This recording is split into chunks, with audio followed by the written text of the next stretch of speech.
plantear algunas experiencias, desafíos y obstáculos que existen en esto de pensar la política social con estos nuevos paradigmas y tener un rápido diagnóstico de dos temas claves que creo que los planteé al principio y que todas compartimos y que son una demanda muy sentida, aunque no explicitada, no activada, sin un actor social y político que lo demande. Entonces, lo tenemos que activar desde todas las trincheras, de todos los lugares. Por eso le pedimos a Nora Gorem, muchas leerán, es una socióloga especialista en temas de empleo, que además en este momento tiene un desafío muy interesante, digamos, que es ser parte de un equipo de profesionales que ha creado en la CTA un instituto de investigación en temas de empleo y género, que creo que es muy novedosa, ¿no? Por lo menos para la Argentina conocemos algunas experiencias de la década, por lo menos del 70-80, de las feministas, de las sindicalistas italianas, así que creo que el instituto está cumpliendo y la Secretaría de Género un papel de referencia para todas nosotras. Así que, Nora, la primer pregunta, insisto, la pregunta no son preguntas y respuestas tipo 2, son todas preguntas rosqueadas con cada una de las que están acá, digamos, ¿no es cierto?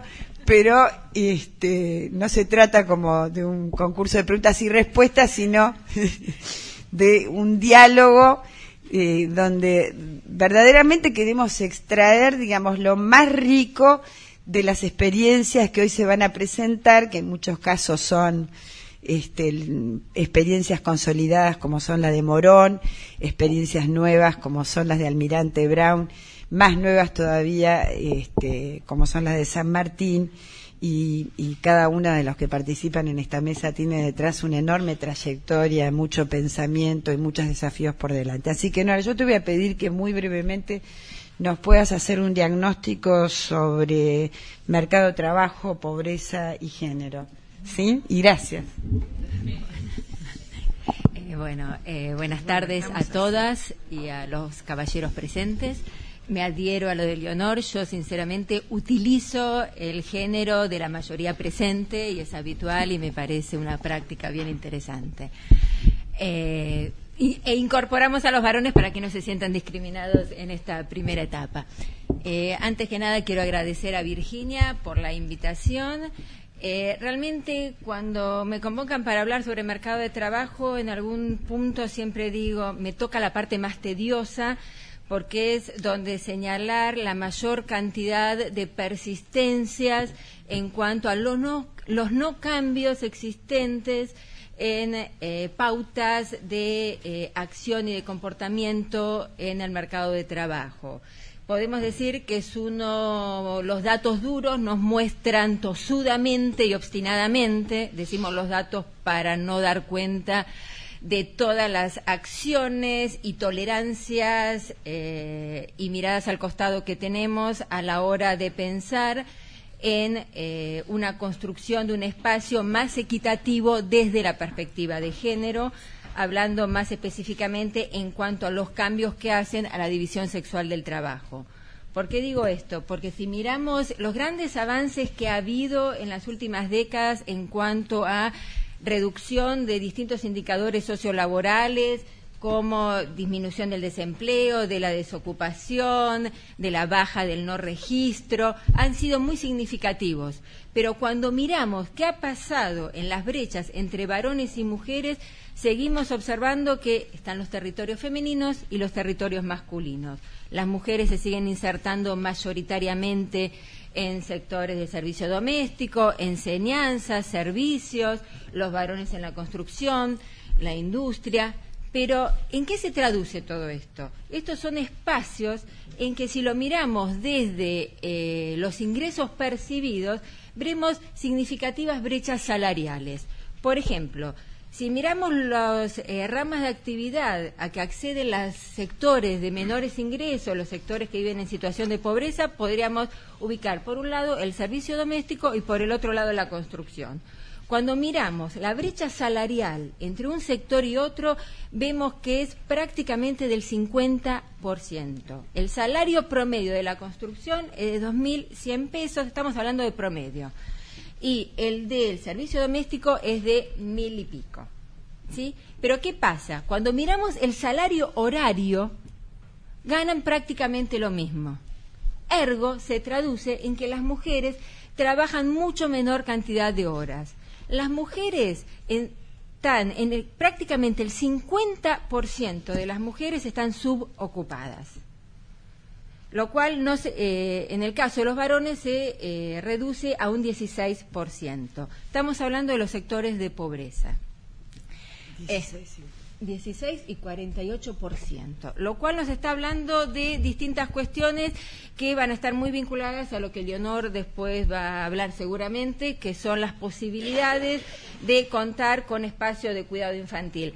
Pero ahí sumo algo que también me parece que es importante señalar, es a qué tipo de trabajo se tiene acceso, a qué incentiva la participación en esos espacios. Lo dejo como pregunta. Pero acá hay otro dato vinculado a temas de pobreza que es significativo y que nos habla de una brecha muy fuerte, además del atravesamiento de género, el atravesamiento por sector social de pertenencia. Las mujeres más pobres respecto a las mujeres en mejor situación económica, si nosotros miramos la brecha, o sea, cuántas participan de los sectores de pobreza respecto a las de sectores de mayores ingresos, hablamos de una brecha del 30%.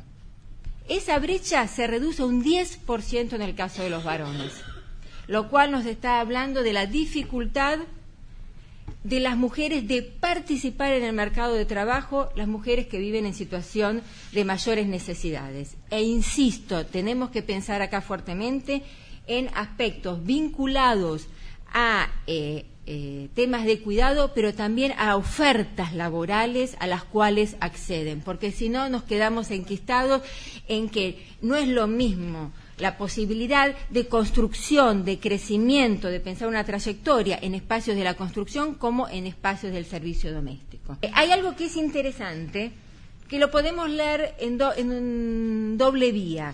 Cuando nosotros miramos la evolución de la tasa de actividad en los últimos años, vemos que en los sectores del primer quintil de ingresos, que se llaman a los menores ingresos, las mujeres disminuyeron la tasa de actividad.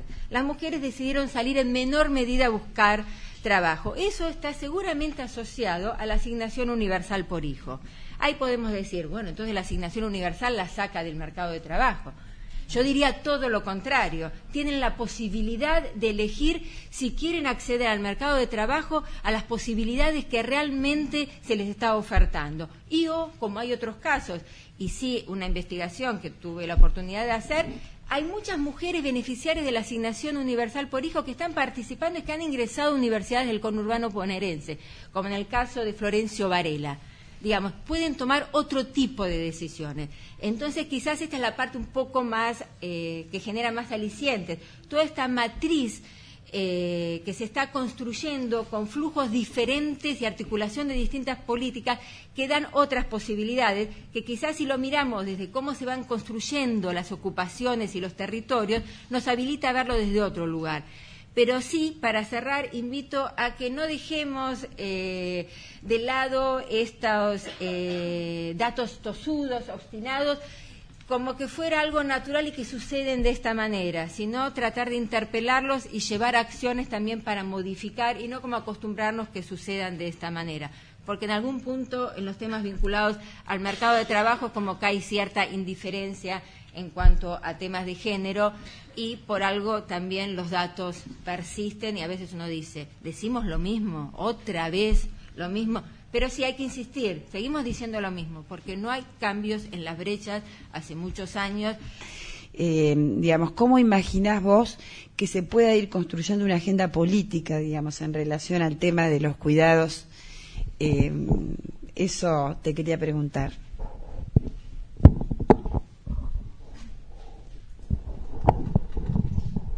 Bueno, gracias. Voy a tratar de complementar un poquito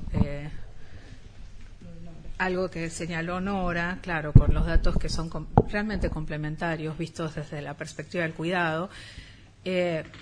Ustedes habrán escuchado varias veces que hay como una promoción, empezó en los países de la OCDE y muy lentamente está permeando la agenda política de América Latina en relación a la conciliación entre familia y trabajo, ¿no es cierto? Es que las madres de tiempo completo, no todas deciden quedarse cuidando por elección o imágenes de género tradicionales. Algunas sí. La idea de que la madre es la mejor cuidadora posible, que nadie va a cuidar al niño mejor que la madre, que cuando las madres trabajan, pobrecitos los chicos, eso hay un poco sí pasa.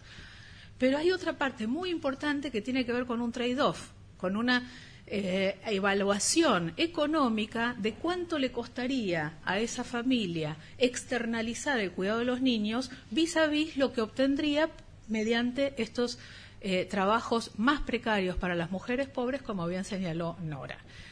Y un tercer hallazgo dentro de estos planos que nos pareció también interesante tiene que ver con el miedo que muchas madres tienen de mandar un hijo, una hija al jardín, porque sale más en la prensa que los abusos sexuales, porque alguien les puede pegar y los chicos no saben hablar, etcétera. O sea, hay toda una textura o unos niveles de la inseguridad, podemos llamarlo, que no están siempre conceptualizados cuando se hace el análisis sobre la inseguridad social, y que tiene mucho que ver con estos temores que también tienen, ¿no?, en relación al cuidado de los chicos fuera de la casa.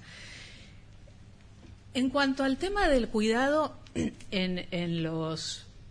por otros familiares, un hallazgo muy contundente fue la diferencia que el establecimiento de ese intercambio cuando las familias son más o menos pobres. Y encontramos, las familias pobres le pagan a sus parientes para que cuiden a los chicos. Y ese pago, adivinen cómo se llama. ¿Cómo la llaman ellos? La llaman contraprestación.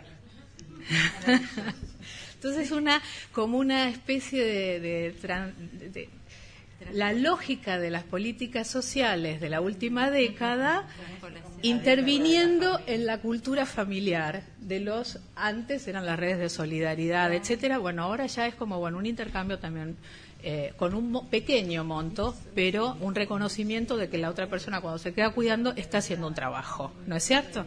Entonces eso fue muy interesante también. En las clases, en los sectores medios no, la abuela, el abuelo, el que no trabaje, el que tenga más tiempo, la ayuda a cuidar y ahí no hay ningún intercambio monetario.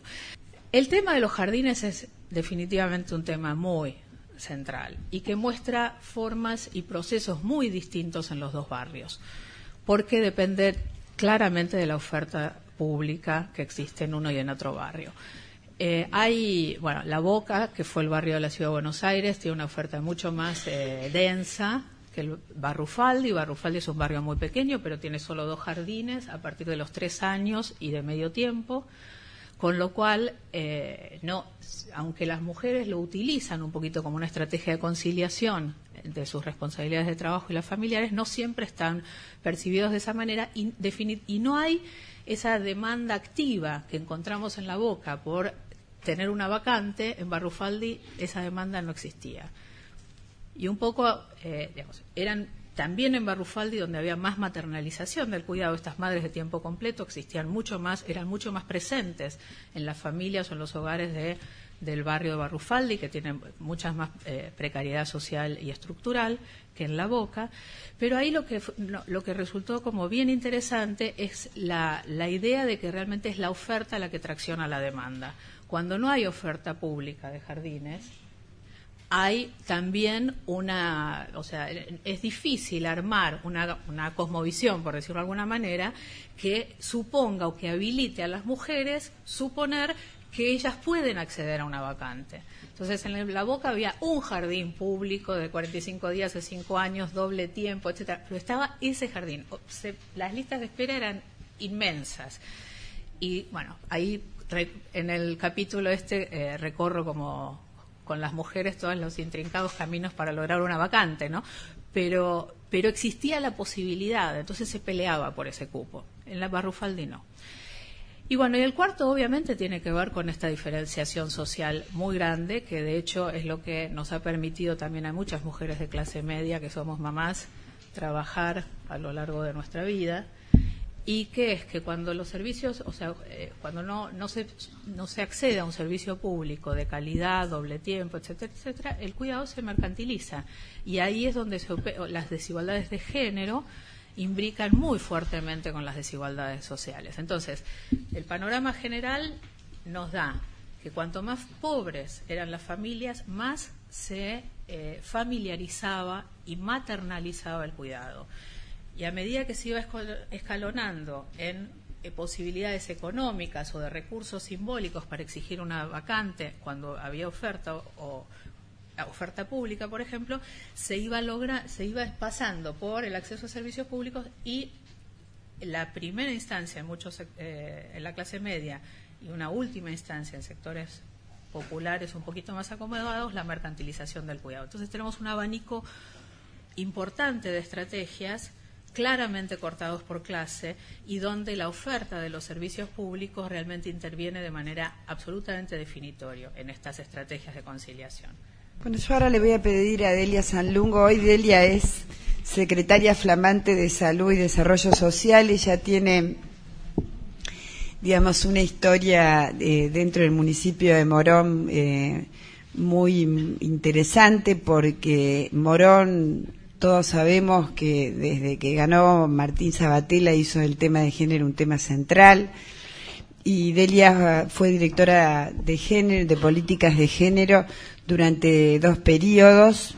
En su gestión desarrollaron 2 planes de igualdad, que era el modelo de gestión que desde los 90 se promovían, y a mí me gustaría, por un lado, digamos, que pueda, digamos, analizar y compartir con nosotros, digamos, cómo fue ese proceso, esas estrategias, sus impactos en un proceso que podríamos decir que yo conozco en varios planos de consolidación, y su mirada hoy desde secretaria de Salud y Desarrollo Social. Yo tuve la oportunidad de conversar, digamos, que es el hospital mirado desde las políticas de género, que hoy conduce el área de salud, y me parece que tiene mucho para compartir con nosotros. Así que, bueno, esas 2 preguntas diría para vos. No sé si están bien. Bueno, Virginia, gracias por la presentación, por la invitación. Virginia nos visitó en, no sé si alguien conoce Morón o, bueno, conoce por lo menos la zona, y tuvo una experiencia importante, que es venir en el Sarmiento, ¿no? Que ida y vuelta, volvimos juntas en el Sarmiento, que es parte, ¿no? Nos atraviesa el tren, y que no es menor para las mujeres viajar en el Sarmiento.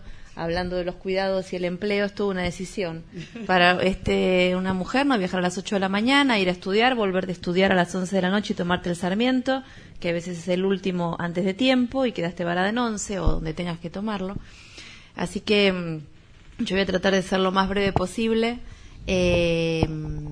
Como bien decía Virginia, lo que yo voy a tratar de transmitir es una experiencia de un municipio donde lo que primó y lo que sigue primando es la decisión política. Entonces, como decía Virginia, nosotros asumimos en el 99 con Martín Sabatella como intendente. Hoy está a cargo Lucas Gui, que salió electo en la última elección. Y lo que para nosotros primó desde el primer día fue garantizar desde el Estado los derechos humanos. Entonces, porque uno cuando cuenta una experiencia también es una experiencia política, es una experiencia ideológica y es una experiencia en un marco de políticas más generales, ¿no? Entonces, cuando uno intenta a lo mejor trasladar la experiencia de un municipio a otro, es como muy difícil, porque podemos llegar a trasladar una acción, podemos llegar a copiar la experiencia del taller, la experiencia de la consejería, pero es muy difícil de sostener, porque de lo que estamos hablando cuando hablamos de género y políticas públicas es de transformarnos como funcionarias y funcionarias a la hora de tomar una decisión. Y cuando nosotros damos por sentado que cuando hablamos de violencia de género, nuestro interlocutor o interlocutora no es víctima de violencia o victimario, la verdad que es un imaginario nuestro. Entonces, cuando nosotros estamos interlocutando con alguien y diciendo la importancia de las políticas, la importancia de incluir la perspectiva de género, la importancia de que una mujer que ha sido víctima de violación sea escuchada atentamente, no sabemos con quién estamos hablando. Y cuando empezamos a hablar de esto, lo tenemos que hablar en todos lados. Entonces, cuando se toma la decisión de crear el área de género por decreto, la verdad que tuvo mucha incidencia e importancia la organización social. Nosotros tenemos en la zona una ONG que se llama Mujeres al Oeste, que tiene una larga trayectoria en temas de género, con Zulema, Liliana y otras compañeras, y que la verdad insistieron mucho al intendente para la necesidad de crear un área, y fueron escuchadas por otras compañeras, incluso de nuestros partidos y de otros partidos políticos del Consejo Deliberante, y fue lo que llevó al intendente a tomar la decisión de abrir un área. Un área con presupuesto, porque también este es otro tema, ¿no? Un área con presupuesto, no el primer año que yo asumí, porque asumí a mitad de año, los presupuestos se planifican anualmente, pero sí al año siguiente un presupuesto que fue creciendo poco, pero fue creciendo, y que tampoco queríamos que crezca demasiado. ¿Por qué? Tampoco queríamos la gran área de género, llena de mujeres expertas, con mucha expertise en muchos temas, y al lado tenés el otra área que no registró que cuando una mujer es víctima de violación, nosotros tenemos un hospital municipal a cargo y 13 centros de salud, un servicio de emergencia. Bueno, pueden ver en la página web las prestaciones de Morón. Eso es lo que yo tengo a cargo de la parte de salud. Que cuando una mujer llega a un servicio, y voy echando como experiencias para que vean el proceso, cuando llega, es víctima de una situación de violación, o un hombre, llega a un servicio y necesita ser atendida en ese momento. Entonces, cuando nosotros vamos a plantear este tema al servicio de salud, el servicio de infectología y el servicio del hospital, y la posibilidad de extracción de sangre, la de lunes a viernes de 8 a 12. Y a la pregunta de qué pasa si una mujer viene el viernes a la tarde, era, bueno, no importa, total las violadas hacen el primer análisis y después tal vez ni vuelven. Entonces, que vuelvan el lunes. Entonces, esto que uno dice, y escuchado por mujeres, porque por ginecólogas o ginecólogos, o por infectólogas o infectólogos. Entonces digo, ¿cómo hacemos para transformar esto en que el Estado tiene la obligación de garantizar el derecho a que esa mujer sea atendida cuando lo necesita, a esa mujer o a ese varón? Entonces, nosotros, fue una experiencia que hicimos del área de género, estuvimos 6 meses sensibilizando a los jefes de emergencia, servicio social, salud mental, todos los servicios de infectologías involucrados, para lograr hoy tener un protocolo, porque ustedes vieron que las instituciones públicas cuesta transformar algo, pero una vez que se transformó, se instaló. Nadie después pregunta por qué, y hay que cambiarlo, hay que otra vez sensibilizar para cambiar eso que instalamos, ¿no? Porque es así como funciona. Quienes tenemos experiencia en el Estado, cuesta, pero una vez que se logró, quedó. Después, otra vez, porque resulta que no era tan bueno, pero bueno.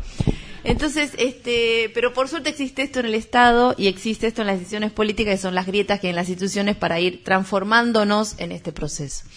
Entonces, hoy tenemos un servicio de tocoginecología que los residentes lo han tomado como parte de su práctica y de su experiencia, sí acompañar en este trabajo a cada una de las mujeres que llegan situaciones de víctima de violación, con la Comisaría de la Mujer, bueno, con toda la red armada, también con el Poder Judicial. Porque todo el tiempo tenemos que poder repensarnos y seguir profundizando en estas cuestiones. Cuando Virginia me convoca y me dice, bueno, el Observatorio de Género y Pobreza, vos cómo pensás el tema, yo le decía 2 puntos que están aquí sentados, que es la promoción del empleo regularizado, la promoción del empleo inscripto y el sistema de cuidado. Nosotros tenemos en el municipio 16 jardines municipales. Un jardín al año a un municipio le sale alrededor de 2,5 millones, casi 2,800,000 anuales sostenerlo. Me decías que eran 40 como máximo. Son 16 jardines.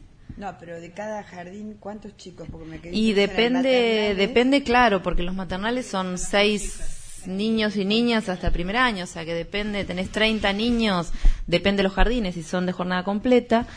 Y que fue toda una discusión para nosotros cuando no hay a quién se reparte esto que vos decías del cupo. Entonces nosotros, el sistema es público, es un sistema abierto, viene gente que vive en Morón, trabaja en Morón, pusimos estas 2 condiciones y algunos requisitos como prioridad, madre sola a cargo de hijo y adolescentes que estén estudiando, como un criterio básico. Pero también es una discusión a quién priorizamos a la hora de otorgar las vacantes. Entonces fueron discusiones de gabinete. Nosotros nos reunimos, como yo tengo la salud y desarrollo social, nos reunimos junto a otra secretaría de abordajes integrales todos los miércoles 8:30, reunión de gabinete para discutir estas cuestiones, porque también es como hacemos para transversalizar todo el tiempo y que no quede en el área la discusión.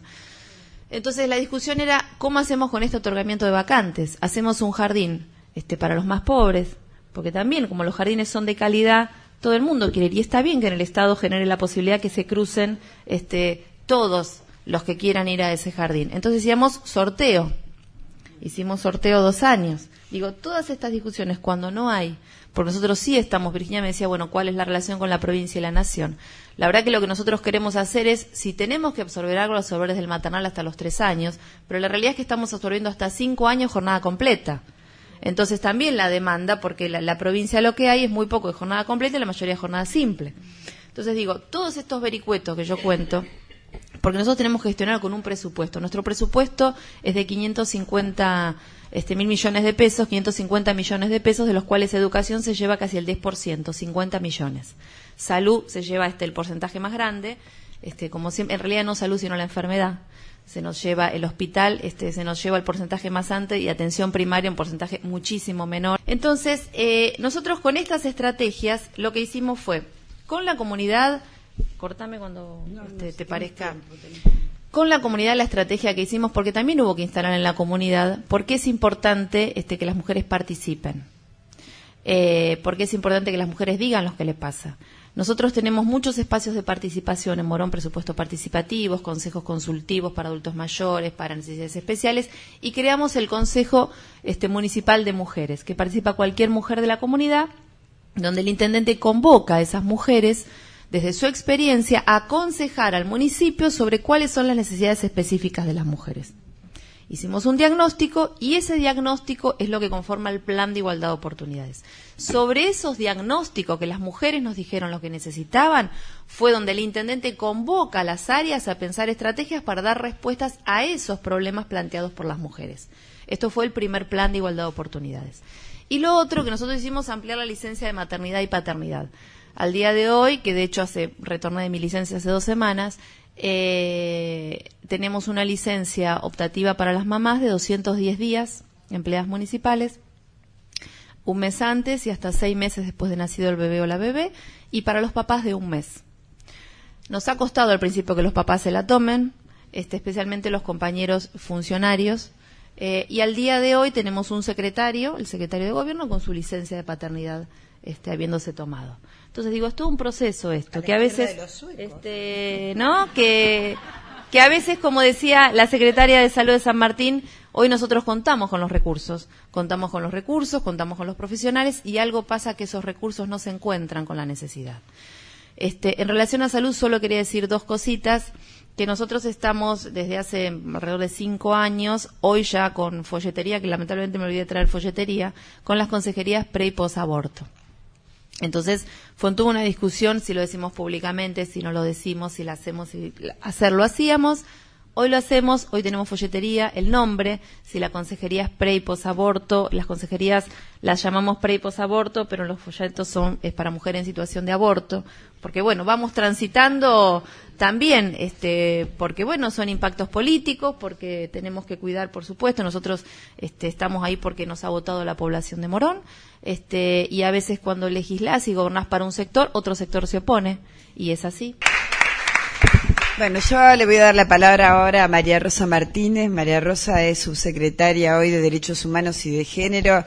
Ella tiene una larga trayectoria en la política y en el compromiso social, y creo que ha estado, digamos, entre la representación política,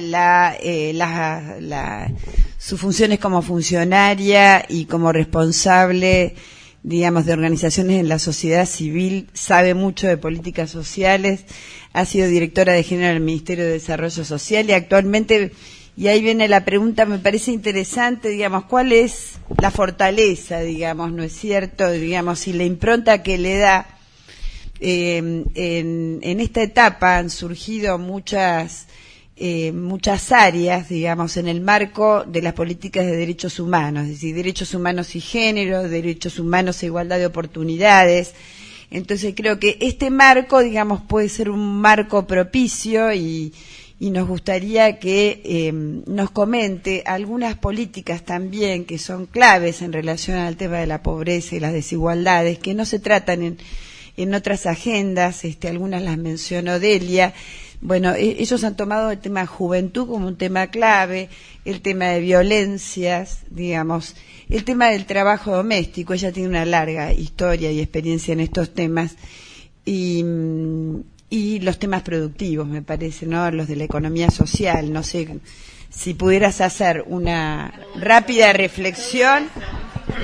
Creo que también en Almirante Brown lo que ocurrió en el 2007 fue una decisión política de definir que existiera un área de derechos humanos e igualdad de oportunidades en el municipio, una gestión que se planteó el tema de derechos humanos con rango de subsecretaría, que no existía en el organigrama anterior, y que hemos ido construyendo, le hemos ido construyendo sentidos y intervenciones que no estaban previstas en los primeros desafíos, que eran recuperar memoria, trabajar para que se conozca la verdad y tratar de que se haga justicia, en función de la historia propia de Almirante Brown y la historia de nuestra provincia y de nuestro país.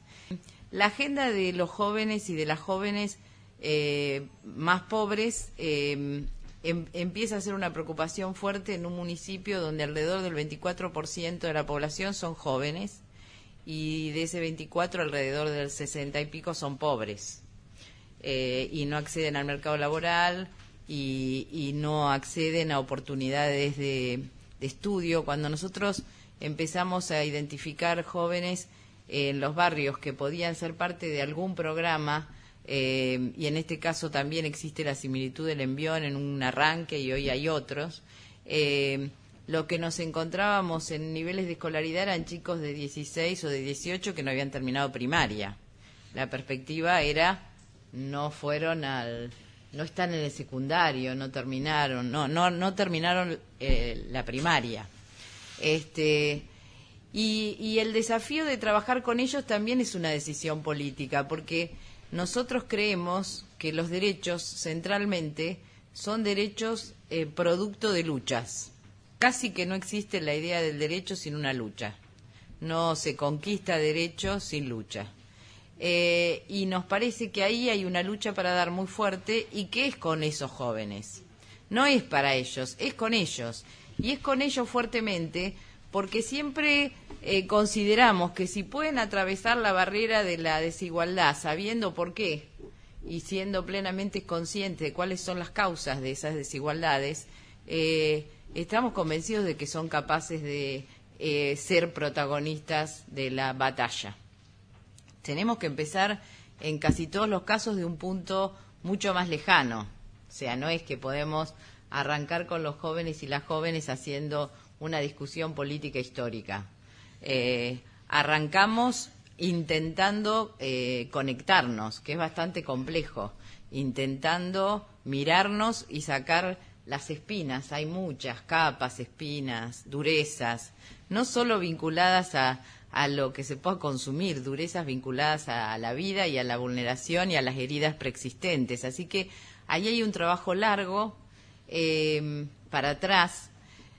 Pareciera en principio que las chicas son más sensibles y fáciles de atravesar en sus dolores, y no es así. En general nos cuesta más que se abra a la larga historia de desigualdades primarias que ocurren en las familias a la hora de que la chica se quede con los hermanos, no vaya a estudiar porque tiene que ayudar, acompañe a una madre que en general ha sido violentada, y ella también, y primera víctima de algunas situaciones de violaciones. Entonces es mucho más difícil atravesar. Hay un primer vínculo más amistoso, si se quiere, aparenta una sensibilidad y una emoción distinta, pero cuando arrancamos con esta tarea es mucho más profunda y larga la trayectoria para acercarse. Yo digo que ahí hay, como comentaba la compañera Delia de Morón, hay una decisión política fuerte, porque cuando nosotros hablamos de género hablamos de construcciones culturales, sociales, políticas, y la verdad que deconstruir estas trayectorias y sobre todo existiendo la famosa doble opresión de la pobreza y la desigualdad es un camino que hay que decidirse a emprender y saber que va a llevar tiempo, que a veces en la gestión pública tampoco tenemos, porque la gestión pública también se mide por resultados, se mide por eficiencia, se mide por logros, no se mide por planes a mediano plazo. Pero digo que esto, no sé si estoy respondiendo bien a la pregunta de Virginia, pero la perspectiva de derechos humanos como política pública de este proyecto político y en el nivel provincial y local como parte del proyecto político local, creemos que centralmente involucra esto. Cuando hablamos de género y hablamos de derechos humanos, hablamos de la posibilidad de atravesar estas desigualdades con políticas activas, pero hay un marco. No sería lo mismo pelear por estas cosas en el proceso del Estado terrorista. Es totalmente impensable, digamos. Esto es posible porque existe este marco. O sea, nos parece que, como planteaba Delia, es una tarea política de derechos humanos, de lucha por esta conquista, de esta lucha que se hace con todos o con los más que puedan sumarse, que no se hace desde el gobierno a solas.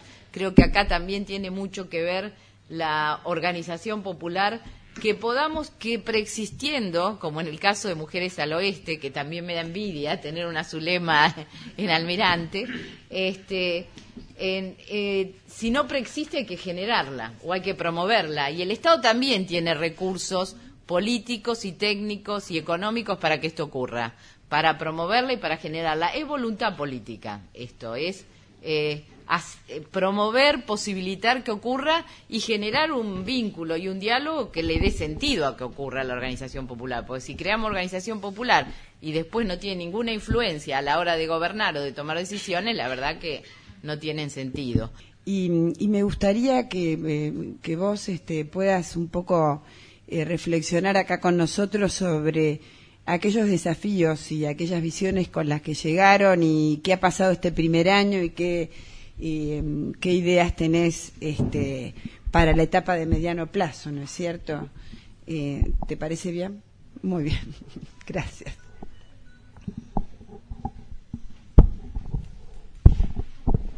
Muy buenos días, ¿se escuchan? Sí. Bienvenidas a San Martín. La verdad que es una alegría que suceda este encuentro en nuestra ciudad, nos llena de alegría, nos llena de orgullo, y también que ocurra en esta universidad, que representa una visión de superación, representa una visión de insistir en que la mirada sobre nuestra realidad y aplicarle pensamiento a esa realidad la transforma, digamos, ¿no? Entonces encontramos en esta universidad un jugador con quien hacer paredes permanentemente desde que empezamos la gestión. Por lo tanto, este tema de la perspectiva de derecho, de laburar por una perspectiva de promoción y vigencia plena de los derechos para todos los habitantes de San Martín, es una consigna que nos cruza muy fuerte y que puede sonar como muy políticamente correcta para los discursos o para este panel, por ejemplo, pero que después se traduce todos los días en cositas que tienen que ver, primero, con visibilizar la existencia de esos derechos. Nos pasa todos los días, imagínense a los que tienen muchas menos posibilidades de decidir, que a veces ni saben que tienen esos derechos, digamos, ¿no? O piensan que se los deben a alguien, digamos, ¿no? Que no son propios de su condición humana, digamos, ¿no? Algunos sectores de nuestro San Martín a veces nos ponen muy en cuestión sobre la cuestión de lo humano, digamos, ¿no? Nosotros nos atraviesa un tema con la basura, con el residuo y con el SIAMSE, y eso ha hecho que, en mi caso, que soy de la provincia de Buenos Aires, o en realidad nací en Capital Federal, pero viví y me crié en provincia de Buenos Aires, tuve que recalibrar qué significaba vivir en esas condiciones, digamos, ¿no? Tuve que volver a decodificar una cantidad de cosas, y lo que ocurre allí en el SIAMSE en general, pero en particular desde las 6 de la tarde más o menos hasta las 7, con 1000 personas que entran a revolver en la basura.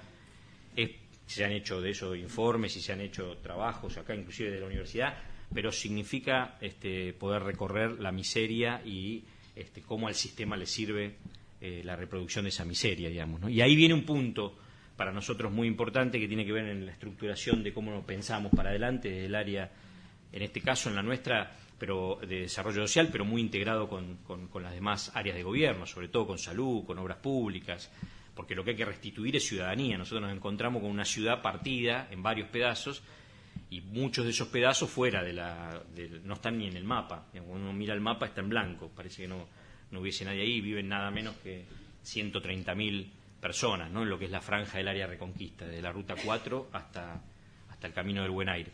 Entonces, la necesidad de incluir desde la ciudadanía y desde la plenitud de los derechos constantes es una cosa que nos cruza y que nos es como materia permanente. También el tema de la restitución, hay muchísimos derechos vulnerados, nosotros mismos como Estado nos pasamos la vida vulnerando derechos, y el tema de la protección de los derechos también, pero coincido plenamente que es una lucha. Y hay una lucha adicional que tenemos, quienes tenemos responsabilidades públicas, que es la de recuperar el Estado adentro. Porque a pesar de estos esfuerzos inmensos, inconmensurables que se están haciendo del 2003 hasta acá, no solamente de los que tienen responsabilidades públicas, sino sobre todo de los más pobres, que se han bancado tantas cosas, ¿no? Y han resistido, y por esa resistencia nosotros estamos a donde estamos, pero el Estado todavía está apropiado, porque además fue un Estado creado para asegurar la reproducción del capital. Entonces la lucha, a todas las luchas que tenemos todos los días en la planificación de nuestras acciones, en ver qué es lo mejor que podemos hacer, le agregamos una que es construir hacia adentro un Estado que asegure la reproducción de la vida y no asegure la reproducción del capital, por lo menos solamente, digamos, ¿no? Y eso implica entonces cambiar muchísimas miradas y cambiar muchísimos pensamientos que teníamos de las cosas. Crié en una organización popular que tenía fuertemente la decisión política de tener dos perspectivas, dos miradas, dos anteojos, o sea, dos aumentos en el mismo anteojo para mirar la realidad que con la que nos tocaba vivir y de la que éramos parte. La perspectiva de género, masculino y femenino, y la perspectiva de la economía solidaria, la reproducción de la vida, digamos, ¿no? Entonces, no es casual que el puente que haya atendido y que esté hoy aquí presente es Magdalena, que es una de nuestras directoras de un área que hemos creado muy nueva, que es desde el principio de la gestión, que es una dirección de economía popular solidaria, digamos, ¿no? Que se permita mirar todos esos procesos nuevamente y se permita, entre las luchas que tiene que hacer, luchar también con uno de los tantos regalitos que nos dejó en nuestra cabeza, en nuestra matriz, el neoliberalismo, que es separar la producción de la reproducción. Y esto lo señalo con más fuerza. Lo señalo con más fuerza porque la mujer está muy implicada, muchísimo más implicada en la reproducción de la vida que en la producción, digamos, ¿no? Y al interior de su núcleo familiar y como lo va constituyendo, cuando mejora su obtención de ingresos, esto creo que lo sabemos todos, cuando mejora su obtención de ingresos los vuelca fundamentalmente a la reproducción de la vida, a la salud, a la nutrición, a la educación de sus chicos, no así el hombre, o por lo menos en menor medida, ¿sí?